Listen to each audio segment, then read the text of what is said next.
Bill Ettinger was the dancer who held the rhythm steady on American Bandstand. In a studio crowded with spins, flashes, and teenage bravado, his gift was constancy, a rhythm that never slipped.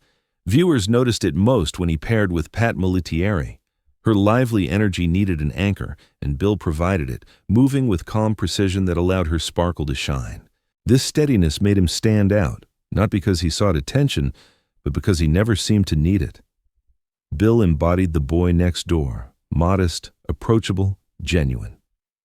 In the late 1950s, when the show was transforming ordinary teens into national figures, he reminded audiences that Bandstand's magic came as much from reliability as from flair. For a brief season, his steps became part of America's soundtrack.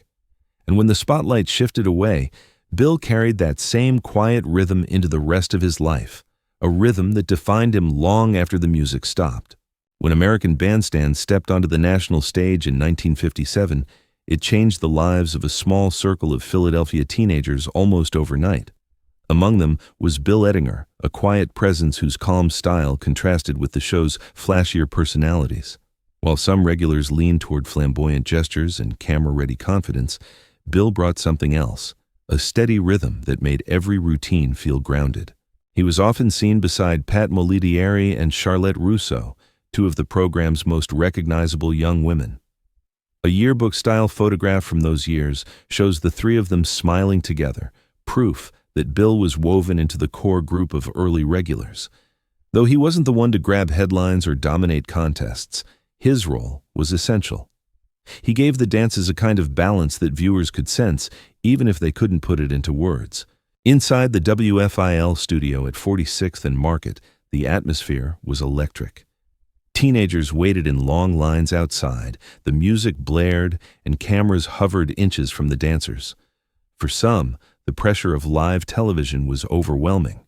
Bill seemed to thrive in it, not by pushing harder, but by keeping the pace steady. To his partners, he was dependable.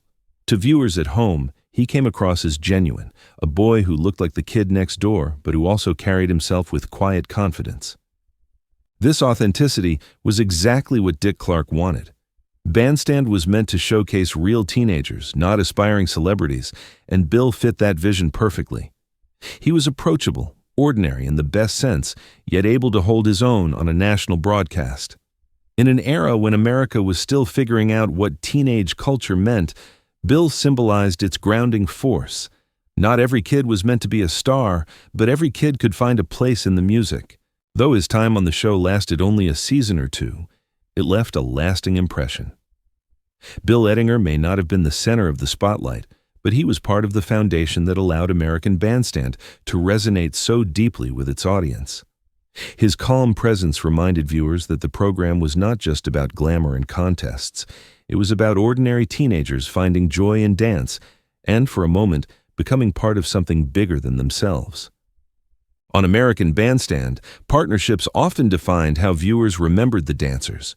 For Bill Ettinger, that memory is inseparable from Pat Molittieri. Pat was energetic, playful, and always eager to push a routine a little further. Bill balanced her style with calm precision. Together, they created a harmony that audiences recognized immediately. Her sparkle paired with his quiet control. One of the dances most associated with them was the push. It required timing, cooperation, and trust.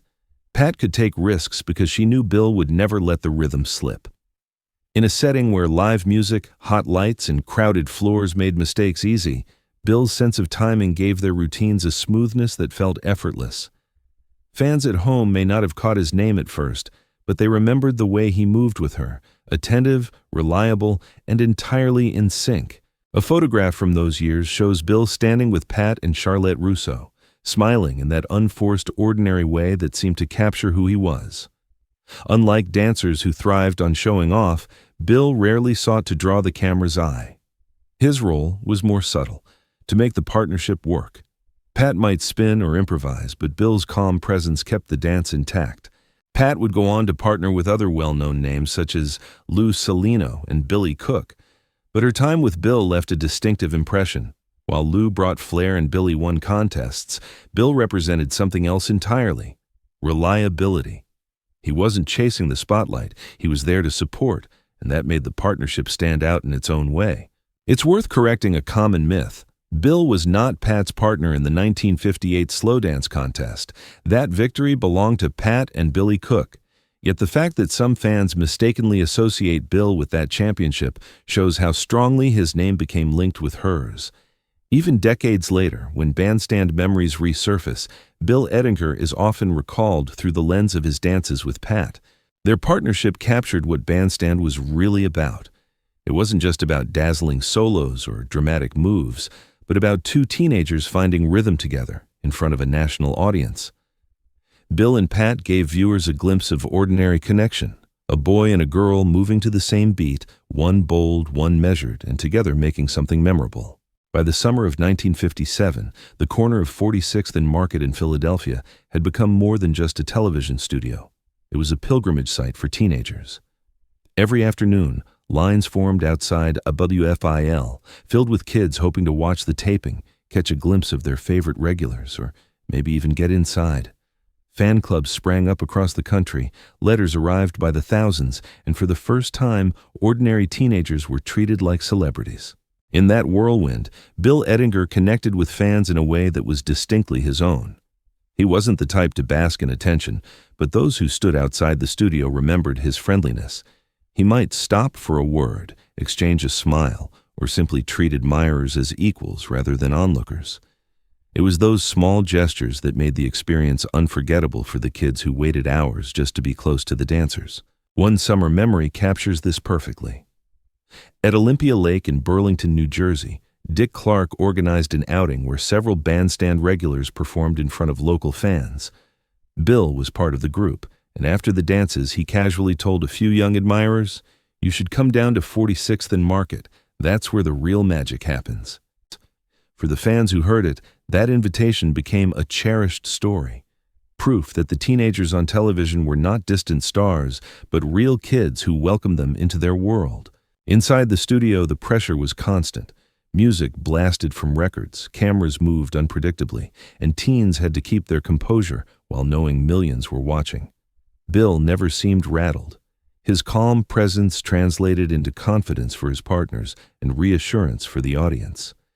What viewers saw at home felt effortless, but behind it was the discipline of teenagers like Bill who managed to turn live television into a natural rhythm.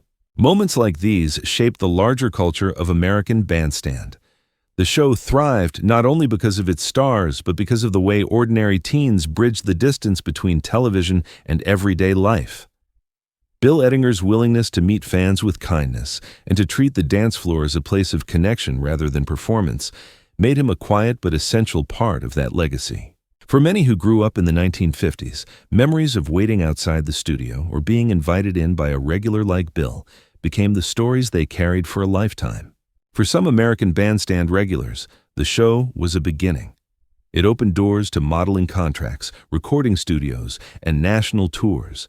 Magazines printed their pictures, and fan mail arrived by the sack. Yet for Bill Ettinger, the experience was never a springboard to celebrity.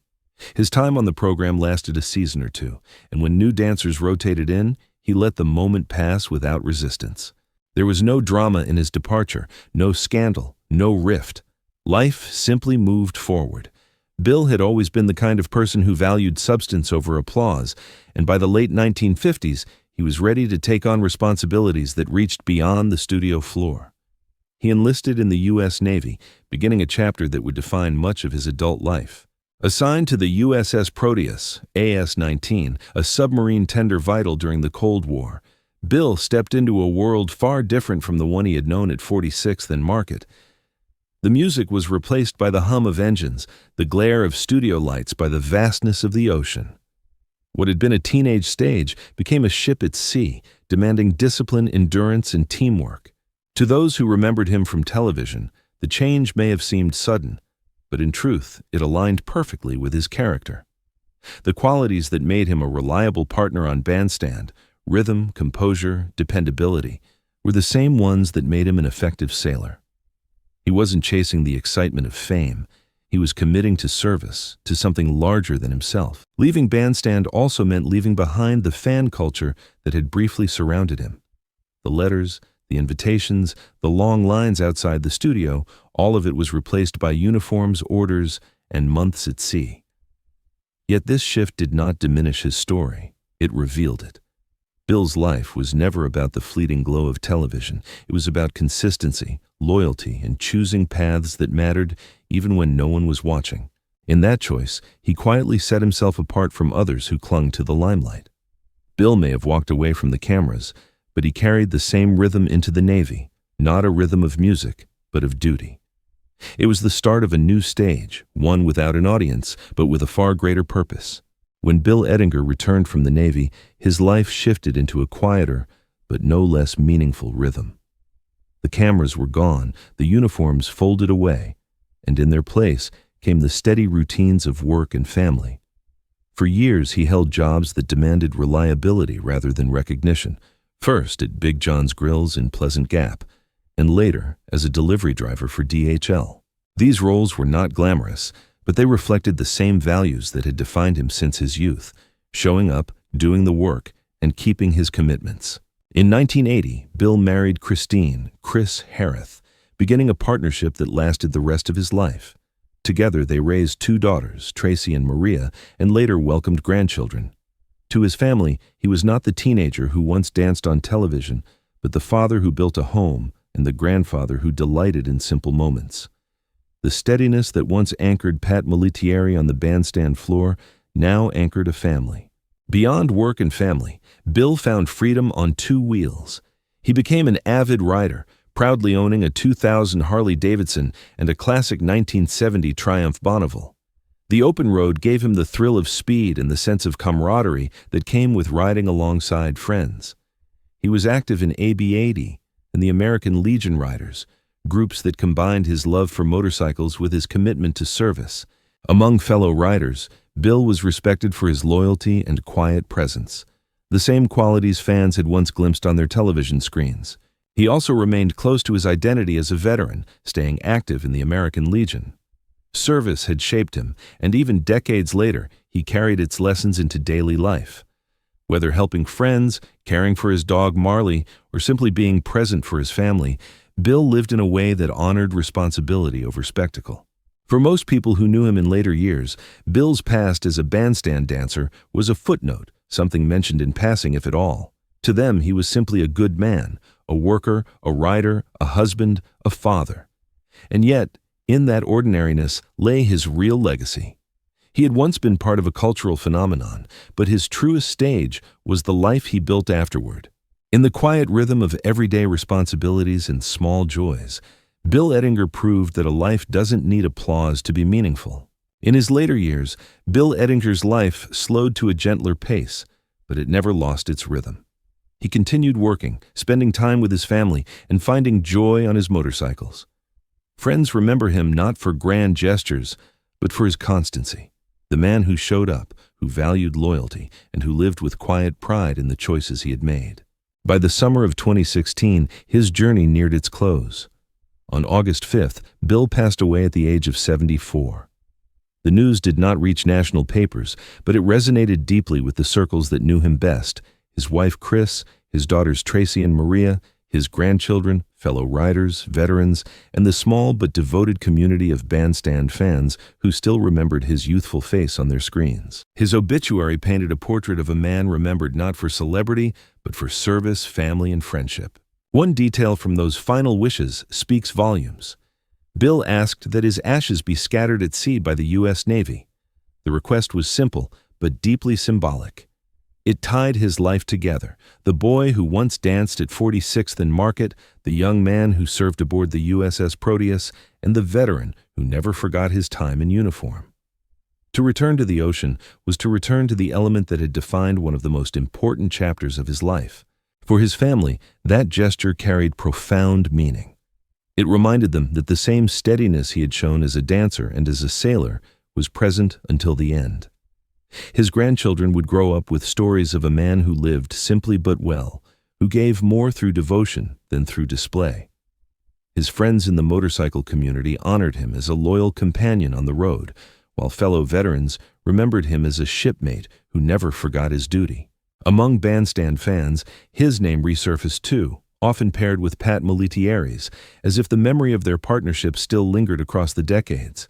Though his time on television had been brief, it left an impression strong enough to be recalled nearly 60 years later. Bill Ettinger's final chapter was not about fame, but about fidelity to the people he loved, the communities he served, and the rhythm of a life well lived. In the scattering of his ashes at sea, his story found a fitting close. Calm, enduring, and carried forward by the waves. Bill Ettinger's story reminds us that not every legacy is written in bright lights.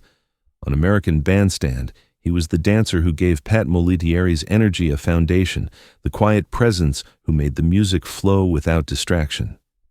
Beyond those fleeting television years, he built a life defined by service, family, and loyalty. A life that revealed the same qualities viewers once sensed in his measured steps. When his ashes were scattered at sea by the U.S. Navy, it brought his journey full circle. From a boy dancing in Philadelphia to a man whose life was carried forward by waves of service and memory. For his family, his friends, and the small circle of fans who still remember him, Bill remains a symbol of quiet strength. He may not be the most famous name from American Bandstand, but his life carries a timeless truth. Sometimes the gentlest rhythm is the one that lingers longest. What do you remember most about the early dancers of American Bandstand? The stars who shined brightest, or the steady ones who gave the show its soul?